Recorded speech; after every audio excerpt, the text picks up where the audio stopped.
For nearly a year, the pandemic has put normal life on hold. That includes quality of life services in the city of El Paso. Museums, rec centers, all closed because of COVID.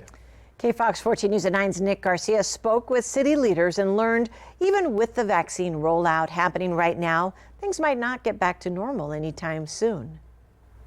The vaccines are here, and the coronavirus is still here too. With it, the closures it brought. Since March of last year, services meant to add to the quality of El Pasoans' lives, such as libraries, museums, and recreation centers, have been closed. We have faced the immigration crisis, the August 3rd event, and now the pandemic, along with the rest of the world that's dealing with the pandemic. But we've been in a state of crisis mode for the last 24 months because of those events that I've talked about. El Paso City Manager Tommy Gonzalez believes leaders were prepared for the health implications and the economic fallout, but now it's a matter of when to expect El Paso to reopen.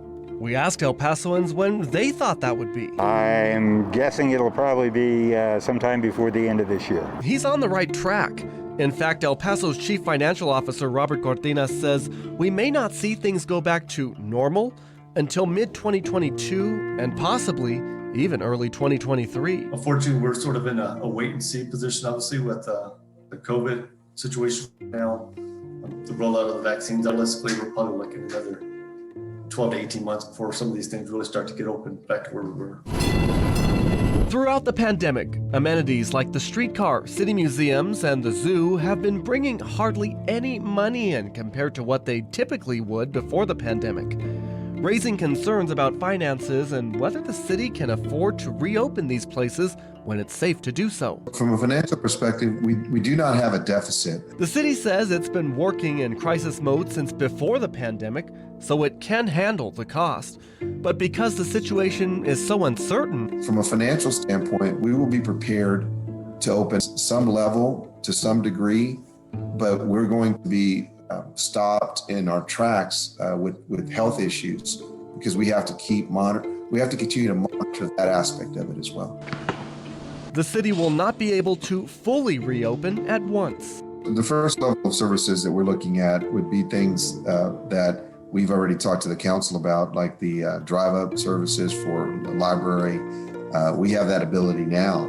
I think that when the numbers start spiking, we had to kind of stop that process along the way.